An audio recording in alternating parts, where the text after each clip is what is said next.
Aujourd'hui, on se retrouve pour le 9e bilan couture.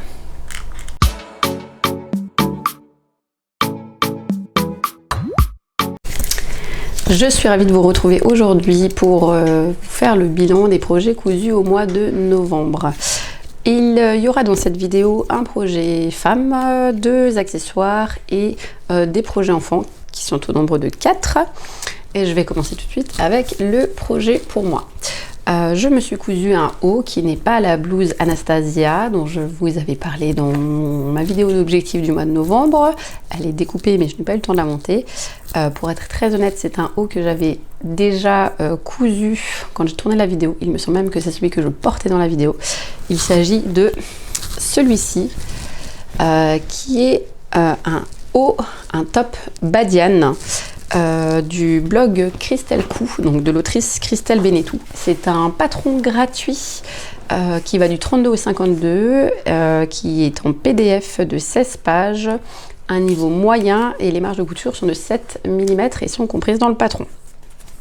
Il est préconisé du tissu maille entre 70 cm et 1,20 m en 150 de large selon le modèle choisi. Il existe 2 versions, une version manche courte ou une version manche 3/4 avec possibilité de mettre du bord-côte. J'ai utilisé un jersey de coton qui vient du marché au tissu hollandais qui a eu lieu à Strasbourg le 17 octobre. Donc j'ai utilisé 1 mètre, le mètre complet. J'ai coupé une taille 40 selon le tableau des mesures en me basant sur la mesure de poitrine parce que c'est ce que conseille la créatrice. C'est un patron qui est prévu pour une stature d'1,68 m. Moi je fais 1,66 m donc j'étais bien dedans. Du coup j'ai décidé de ne pas faire la finition avec le bord-côte au niveau du bas de manche parce que ça ne me plaisait pas. J'ai pourtant acheté un bord-côte au marché au tissu en même temps que ce tissu là justement parce que j'avais dans l'objectif de... Je l'ai acheté en sachant que j'allais coudre ce haut là dedans. Pardon. Mais finalement ça ne me plaisait pas donc j'ai décidé de ne pas l'utiliser. Donc voilà. Pour la parmenture, j'ai utilisé une chute de Punta di Roma de chez Dries&Stoffen. J'aurais très bien pu le faire dans le même jersey de coton, mais parce que j'en avais assez pour faire ça, mais je préférais le faire dans cette Punta qui a un peu plus de tenue. Je n'ai pas fait de modification, comme dit, à part l'absence de bord-côte au niveau des poignées de manche.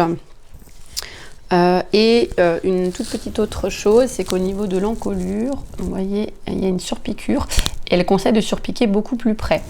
C'est un modèle que j'avais déjà cousu cet été, que je ne vous ai pas présenté vu que je n'avais pas fait le bilan des coutures de cet été. Je l'avais fait en version manche courte, mais dans un jersey beaucoup plus fin. Et la parmenture a tendance à beaucoup rebiquer. Donc, je ne sais pas si c'est dû à la finesse du tissu que je n'ai pas thermocollé, ou si c'est dû à ma surpiqûre qui était trop... mal positionnée, je ne sais pas, mais là j'ai fait le choix de la piquer un petit peu plus loin, surtout à ce niveau là en fait c'est le petit cœur pour que la pointe elle soit bien maintenue et que du coup elle ne rebique pas parce que je trouve ça assez désagréable. Si je devais refaire ce patron, je ferais 2 modifications. De 1, je pense que je partirais d'une taille 40 au niveau de la poitrine, mais que je l'évaserai en 42, voire 44, parce que selon le tableau des mesures, j'ai la poitrine en 40, mais ma taille et mes hanches sont à 44. Ça me va, je suis pas non plus serrée dedans, mais ça n'a pas l'effet un peu loose qui devrait être le cas sur ce modèle et je pense que je serai plus à l'aise avec un petit peu plus d'ampleur. L'autre modification, enfin modification qui n'en est pas vraiment une que je ferai, c'est que je le ferai en manches longues parce que pour mon travail je porte une blouse et que je trouve les manches 3/4 peu pratique. Avec la blouse, ça me les fait remonter, elles finissent par se coincer dans les manches. Enfin bref, je passe mon temps à les tirer. De base, de toute façon, je suis pas fan des manches 3/4. Donc voilà, c'est une modification que je ferai sûrement. Je pense que j'en referai d'autres parce que je le trouve vraiment sympa quand même, ce petit haut, avec les modifications que je viens de vous citer. Je pense que je l'aimerais encore plus parce que je serai encore plus à l'aise dedans. Donc version manche longue, ça fait un petit haut basique, mais qui a son charme de par l'encolure. Et selon le tissu qu'on utilise, je pense que ça peut avoir un résultat qui peut être totalement différent selon le tissu utilisé. Voilà donc pour le premier projet.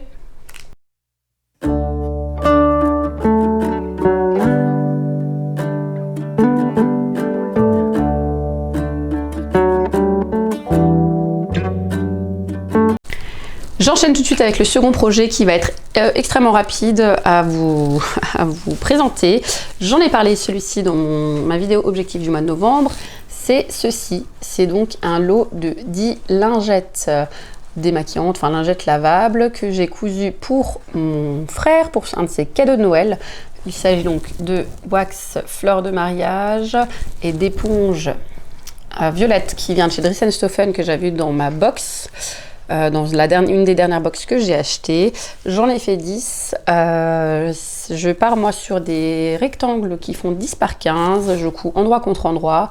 Je coupe les... Je vais y arriver, les coins en biais. Enfin voilà, je coupe les coins, je retourne, je repasse et je fais une surpiqûre, voilà, tout du long parce que je trouve que c'est un fini qui est plus propre. Petit projet très rapide, très facile. Je lui en ferai peut-être quelques autres en plus avec des chutes d'éponge de bambou parce que l'éponge de chez Dries & Stoffen est de bonne qualité, mais clairement par rapport à l'éponge de bambou, ça n'a rien à voir au niveau douceur.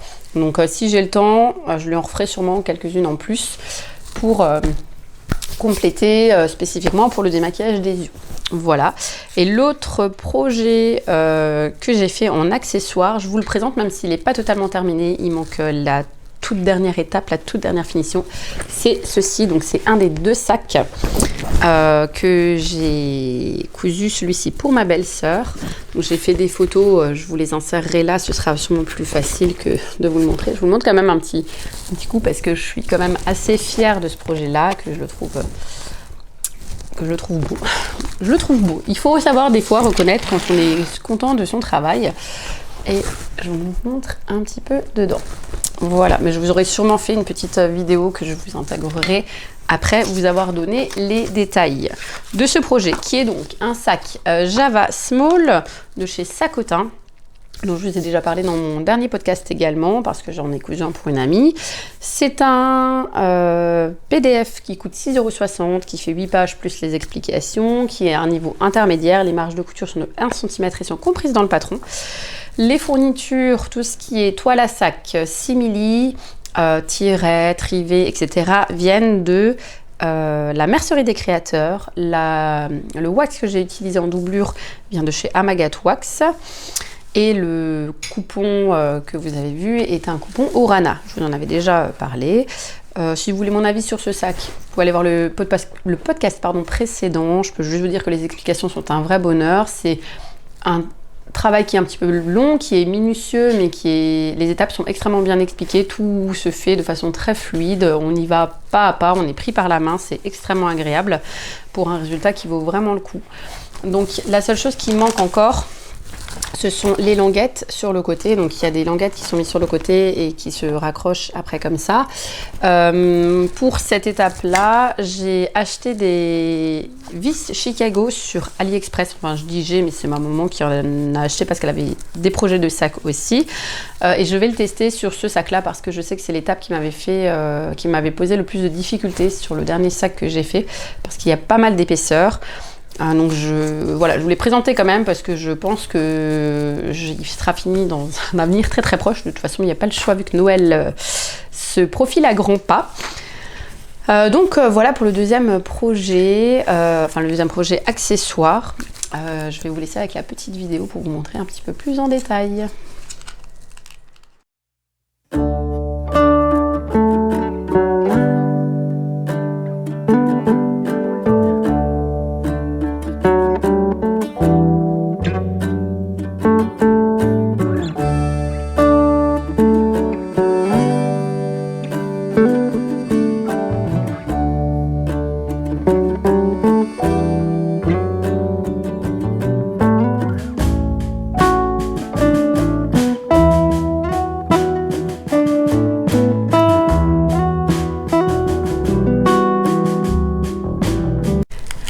passe maintenant au projet enfant et je vais commencer tout de suite avec une tunique qui est la tunique Sky High numéro 29 du octobre de juin 2016, qui est un magazine qui coûtait à l'époque 11,95 €. Ce modèle-là va de la taille 116 à 146. Les marges de couture sont à rajouter comme toujours chez Octobre et ils sont de 7 mm. J'ai coupé une taille 128 sans marge de couture. Le tissu recommandé était un jersey de coton. Il préconise 1,10 m pour une taille 128. Et moi j'ai utilisé, comme vous le voyez sur les photos, deux tissus. Donc le jersey de coton Dries & Stoffen que je vous ai présenté dans ma dernière vidéo d'achat de Dries & Stoffen, ainsi qu'un jersey de coton gris qui m'avait été donné par la cousine de mon mari. J'ai utilisé en tout 1,10 m de tissu. Effectivement, mon coupon de 65 cm de jersey koala y est passé entièrement, et pour le jersey gris, j'ai utilisé à peu près 45 cm. Normalement sur ce patron il y a une goutte dans le dos que j'ai fait le choix de ne pas faire, simplement parce que je voulais me simplifier le travail et que c'est une technique que je ne connaissais pas et que je n'avais pas envie d'expérimenter là sur un haut que j'allais offrir, et surtout sur du tissu qui certes n'a pas forcément coûté excessivement cher mais où je ne pouvais pas forcément racheter. Le jersey koala, c'est pour la fille d'une amie, elle a vraiment flashé dessus. Donc voilà, j'ai fait le choix de fermer le dos pour me simplifier la tâche. Au niveau du volant du bas, j'ai fait un surjet parce que je n'ai pas d'option d'ourlet rouloté sur ma machine. Il faudrait que j'achète une plaque à part pour pouvoir le faire et je n'ai jamais réussi à la trouver jusqu'à présent. J'ai une Toyota SLR 4D, quelque chose du genre, et donc voilà, je n'ai pas l'option ourlet rouloté, donc j'ai fait un simple surjet. Je trouve que ça rend plutôt bien, malgré tout ça donne un résultat sympa. Les fronces, je les ai fait en version classique avec du fil de fronce. Je me suis appliquée, vous savez que je n'aime pas les fronces, mais bon, le résultat en vaut vraiment le coup. Et puis au niveau du bas de manche et du bas du koala, c'est un ourlet à l'aiguille double, tout ce qu'il y a de plus classique. Je suis un petit peu mitigée sur le résultat final de ce projet parce que je trouve que le jersey gris, même si c'est exactement le même jersey que, enfin pas le même jersey, le même gris que les koalas, je trouve que ça rend l'ensemble un petit peu fade selon moi. Alors après, tous les gens à qui je l'ai montré m'ont dit que c'était très bien. J'ai hésité, j'aurais peut-être dû quand même investir dans du jersey avec une couleur un petit peu plus peps. Je pense au vert des yeux du koala par exemple, c'est un espèce de bleu vert. Mais voilà, j'ai quand même pas mal de stock de tissu. Vous le savez, je voulais utiliser du tissu de mon stock, donc j'ai fait ce choix-là. Maintenant, on verra ce qu'en pense la demoiselle, ça reste le plus important. Mais ce patron, enfin voilà, je le garde sous le coude. Ça part du 116, donc c'est encore beaucoup trop grand pour ma fille qui met du 92 chez Octobre pour l'instant, mais je sais que je le referai parce que je le trouve vraiment très sympa. Le deuxième projet enfant, c'est encore une tunique Octobre. C'est cette fois-ci le modèle 17, toujours du même magazine de juin 2016. Il s'appelle Parachute. Il va, ce modèle, de la taille 92 à 122. Les marges de couture sont à rajouter et sont de 7 mm. Je l'ai coupé en 116, cette fois-ci pour la petite sœur de l'autre demoiselle qui a presque 6 ans. Il recommande du molleton pour ce projet-là et c'était 80 cm pour la taille 116. Moi, je l'ai fait en jersey de coton by Lisanne que j'avais acheté en avril chez Dries & Stoffen, et j'ai effectivement utilisé 80 cm. Pour ce projet, j'ai fait les fronces à la laminette, je vais y arriver, et j'ai utilisé au niveau des poignets et de l'encolure du bord-côte pailleté qui vient, je crois, de chez Bleu des Vosges et que j'avais acheté à un marché au tissu en 2019. Ça date un petit peu. Pas de difficultés particulières, les ourlets du bas du volant ont été faits à l'aiguille double. La seule difficulté, qui n'en est pas une, que j'ai eue, qui est une erreur simplement de ma part, c'est que je me suis trompée dans le montage du volant. Je ne sais pas ce que j'ai fait, mais j'ai mis le dos devant et le dos le devant dans le dos. Enfin bref, j'ai inversé les choses. Ce qui fait que devant c'était très long et dans le dos c'était très court. Donc j'ai pris mon courage à deux mains, j'ai défait tout mon surgé, j'ai remonté les choses dans le bon sens parce que clairement, déjà c'était pour offrir et puis même, enfin voilà, c'était pas possible. J'ai défait, refait, mais en soi, il n'y a pas de difficulté particulière. Hein. C'est un petit peu long au niveau des fronces, mais c'est un haut qui, je pense, fera plaisir et qui est assez facile à faire. Ensuite, donc ces deux projets-là, c'était des projets qui étaient prévus dans mes objectifs de novembre. Les deux projets suivants dont je vais vous parler n'étaient pas prévus. Ça a été des tests que j'ai fait assez rapidement. Ça, j'ai pas fait de photo, donc je vais vous le montrer. Le premier projet vient toujours du même magazine Octobre de juin 2016. Il s'agit d'une culotte shorty. C'est le modèle 16B Miss Girly qui va de la taille 92-98 à la taille 164-170. Il faut rajouter 7 mm de marge de couture, sauf au niveau de la taille. Donc c'est un peu... Je le lâche. C'est ceci, donc un petit shorty. Vous reconnaîtrez peut-être le tissu si vous avez vu mon dernier podcast. C'est des chutes. Normalement, il recommande du tissu 25 cm de jersey de coton bio pour la taille 92-98. Moi, je l'ai fait en chute de tissu comme ça, un petit peu léopard. Et au niveau du gousset intérieur, j'ai utilisé du jersey de coton Dress & Stoffen qui est Ecotex. J'avais pas de jersey de coton bio, mais voilà, je me suis dit que ce serait mieux que rien. Et puis c'était pour faire une toile. Au niveau des cuisses, c'est un ourlet, vous voyez, à l'aiguille double. C'est juste un rentré et on monte à l'aiguille double. Comme vous le constatez, je ne l'ai pas terminé pour la simple et bonne raison que je l'ai fait essayer à ma fille comme ça et qu'elle est beaucoup trop serrée au niveau des cuisses. J'ai une demoiselle qui est un petit peu potelée au niveau des cuisses. C'est pour ça qu'elle ne met que des shorties parce qu'elle est plus à l'aise dedans. J'avais pas de difficulté particulière par rapport au modèle, mais il ne convient pas, donc je vais essayer de trouver, je pense, un modèle de shorty sans poche à zizi. Donc on trouve des fois des modèles de shorty comme ça avec un devant, un dos et un gousset intérieur et basta. Donc je pense que je vais essayer de trouver ça pour pouvoir utiliser mes chutes de tissu et lui faire des culottes. Voilà. Et le deuxième projet qui n'était pas prévu est un débardeur qui vient cette fois-ci du magazine Octobre de janvier 2021, qui est l'édition spéciale basique, qui coûtait 13,45 €. Donc le débardeur, c'est le modèle numéro 10, c'est le Teeny Blue Dots, qui va du 90 au 122. Il faut rajouter des marges de couture de 7 mm. Moi, je l'ai coupé en 86 sans marge de couture et je l'ai allongé en taille 92. Et pour cette... taille-là, il recommande 50 cm de jersey de coton plus du bord-côte. Je l'ai fait, comme vous le voyez sur la photo, toujours dans la même chute de tissu léopard. J'ai pas suivi les instructions de montage parce qu'ils ont une façon de monter les cols un peu particulière. En général, ils ferment une épaule, ils mettent le bord-côte et puis après ils ferment l'autre épaule. Je n'aime pas cette version-là. Moi, je ferme mes deux épaules et je monte mon encolure parce que je trouve que c'est plus pratique pour moi. Voilà. Sinon, pas de difficulté particulière au niveau du montage. Je le referai probablement en taille 92 parce que là, il lui va tout pile juste bien. Mais du coup, elle va le mettre quelques semaines, quelques mois si j'ai de la chance et encore.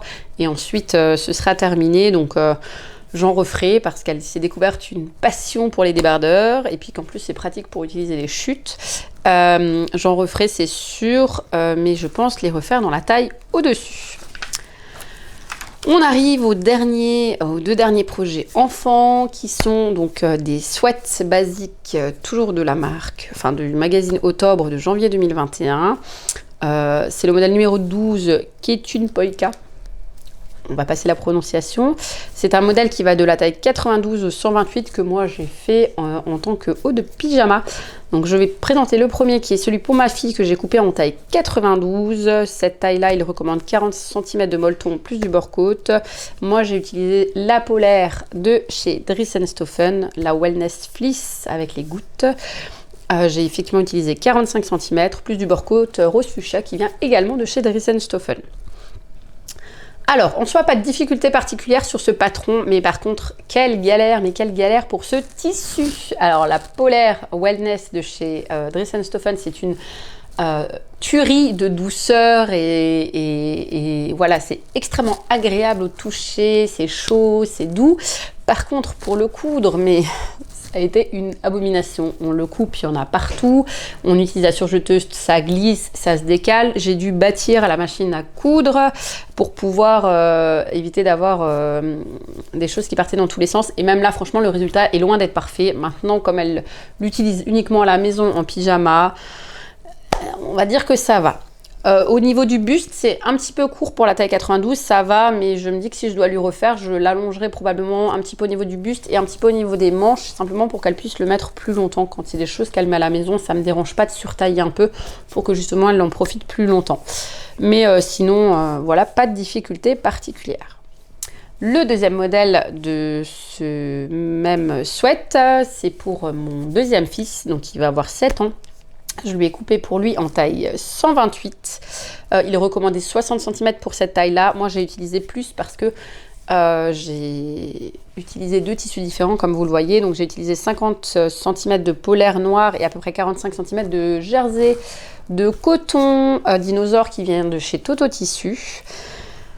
La polaire classique, donc ça c'est la polaire classique de chez Dries & Stoffen qui coûte 5 € du mètre il me semble. Elle est beaucoup plus facile à travailler, les poils sont plus ras, ça a été vraiment plus facile. Au niveau du montage extrêmement rapide.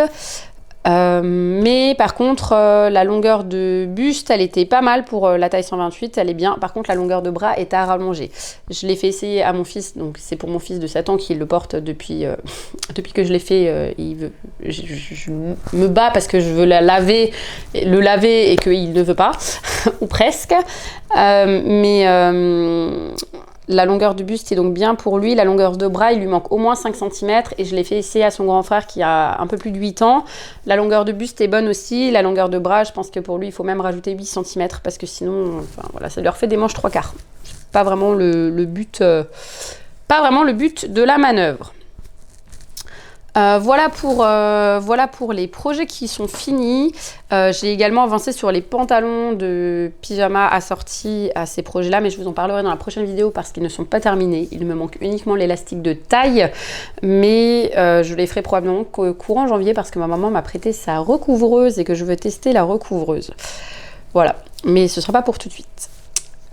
Du coup, pour ce mois de novembre, il y a 6 mètres 10 qui ont été cousus et je n'ai rien acheté, fort heureusement, vu tout ce qui avait été acheté au mois d'octobre. Voilà, donc pour terminer cette vidéo, je vais vous faire très rapidement le point sur les projets que je vais coudre au mois de décembre, donc que j'aimerais en tout cas coudre au mois de décembre. Je n'ai pas l'intention là de faire une vidéo dédiée parce que, comme vous allez le voir, ça va être assez rapide. Le premier projet, c'est déjà le sac de ma sœur. Donc j'ai fini le sac pour ma belle-sœur. Donc il y a celui de ma sœur qui reste à faire. Il est en cours, il est déjà coupé. Enfin, il est en cours. Il est découpé, c'est déjà une grosse partie du travail. Il y a tout le montage à faire. Ensuite, j'ai un projet qui s'est rajouté, c'est que mon mari a une collègue qui a accouché et du coup il m'a demandé de faire un kit naissance comme je l'ai fait habituellement, donc avec les lingettes, la tache tétine, le petit sac, la cape de bain, voilà, donc ça fait partie des projets. Il sera fait dans ce wax là avec l'éponge de bambou Benitex comme d'habitude, voilà, donc ça c'est le deuxième projet. En troisième projet, j'ai prévu de coudre une gigoteuse pour mon filleul, donc pour Noël. Je vous mets le magazine, donc c'est un Burda Kids, et le modèle en image pour que vous puissiez le voir. Pour ce faire, j'ai prévu d'utiliser ce jersey de coton là et de doubler avec un jersey de coton jaune. Par rapport à ce projet, j'avais une petite question, vous pourrez peut-être me renseigner. Il prévoit au niveau du patron de la Vliseline X50 tracé losange. C'est la Vliseline ouatée a priori. Mon mari est allé voir s'il m'en trouvait à Mondial Tissu ou à Self Tissu. Il n'en a pas trouvé, ils n'en avaient pas en stock. J'ai vu qu'il y en avait chez Rascol. Mais je me posais la question de savoir si je pouvais pas remplacer ça par de la polaire. Donc si vous avez des idées, enfin une idée par rapport à ça, je veux bien vos retours en commentaire. Ensuite, j'ai prévu de faire une robe sweat qui vient du Burda Best of Cocooning, voilà, dont je vais vous mettre la photo là, qui sera ce modèle-là. Et c'est pour une autre de mes belles-sœurs. Et pour ça, je vais lui faire simplement en sweat, c'est du sweat noir de chez Dries & Stoffen. Donc le basique, et j'hésite à lui faire l'intérieur de la capuche en wax peut-être. C'est à voir, c'est encore en pourparlers. Ça, le projet n'est ni décalqué, ni rien du tout. La gigoteuse, le patron est au moins décalqué, donc c'est déjà certaines étapes qui sont faites, mais voilà, je suis un petit peu beaucoup à la bourre parce qu'on est le 12 décembre et du coup, il va falloir carburer. Voilà, je vais m'arrêter là parce que cette vidéo est très longue et qu'il est plus que temps que je stoppe. J'espère que mes réalisations vous ont plu. N'hésitez pas à me donner votre avis en commentaire. Dites-moi si vous avez cousu des choses pour Noël, quoi, pour qui, ça m'intéresse. Je vous souhaite une très bonne journée ou une très bonne soirée selon quand vous regardez cette vidéo et je vous dis à très bientôt.